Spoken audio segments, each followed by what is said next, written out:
From the sublime to the more sublime. Justin Danhoff is the general counsel of the National Center for Public Policy Research.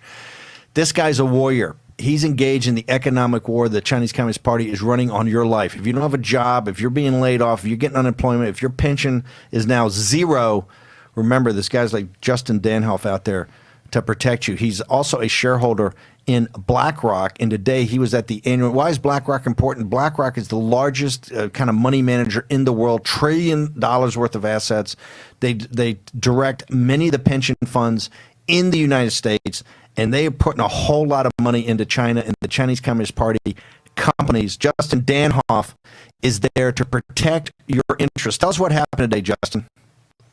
Sure. First of all, it's a great honor to be on with you, Steve, and gentlemen. It's nice to talk with you. Well, the important thing to note about BlackRock is the duplicity of the actions that they're taking when it comes to America versus China. So let's start with what they're doing in America. In America, they are now pushing far left environment, social, and governance initiatives upon the companies that they invest in. And you noted they are the largest asset manager in the world, with somewhere approaching $7 trillion in assets under management.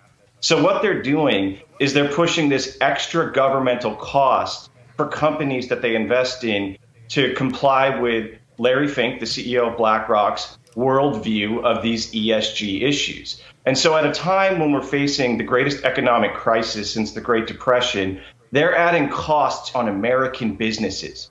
Okay, that's deplorable in and of itself. But what are they doing with China? Well, they're promoting investments in Chinese companies at the same time, which of course have terrible environmental records, terrible stewardship records, and terrible governance records. And let's take it one step further. They have no oversight, no auditing that U.S. companies have. And that's why, the U.S. Senate unanimously yesterday, by unanimous consent, passed a bill saying that they must align themselves, if they want to be on U.S. markets, with U.S. regulators that have a right to oversee American companies, that they must be on equal footing.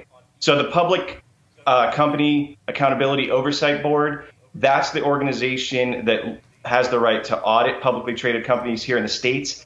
At present, because of an Obama-era rule, Chinese companies are exempt from that auditing oversight.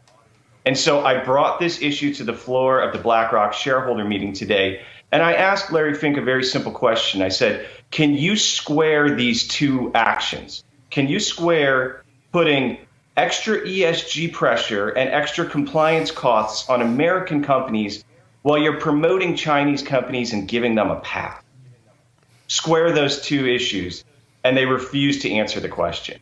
So it's pretty interesting that in front of the Davos crowd and the Wall Street crowd, Larry Fink, will pound his chest and promote this new stakeholder capitalism model, promote liberal ESG initiatives. But when he's pressed on the duplicity of what he's doing in the States compared to what he's doing in China, he can't answer for it. Justin, we're going to have you back on next week. I want to take a longer segment and break down this ESG because this is absolute. This is another thing people don't understand. This is politically correct investing. This is one of the reasons that the oil industry, and particularly the independent oil industry, is not bouncing back. That the oil companies used to be 25% of the stock market back in the 70s during the Arab oil crisis. I think they're under 3%. They're literally blocking your pension money to go into American energy companies, coal, oil, et cetera, because it's not politically correct. And look, I want to argue about carbon-free society and everything next week, but the issue is these guys are leading the charge to invest in Chinese companies controlled by the Chinese Communist Party that are enslaving the people that built the firewall to enslave the Chinese people. Are getting money that these guys are so politically correct said they should not go into American companies that do oil and gas. So Justin, what's your Twitter handle and how do people get to your website? Yeah, come to nationalcenter.org. Check us out. We're at National Center, and I'm at Danhoff Justin.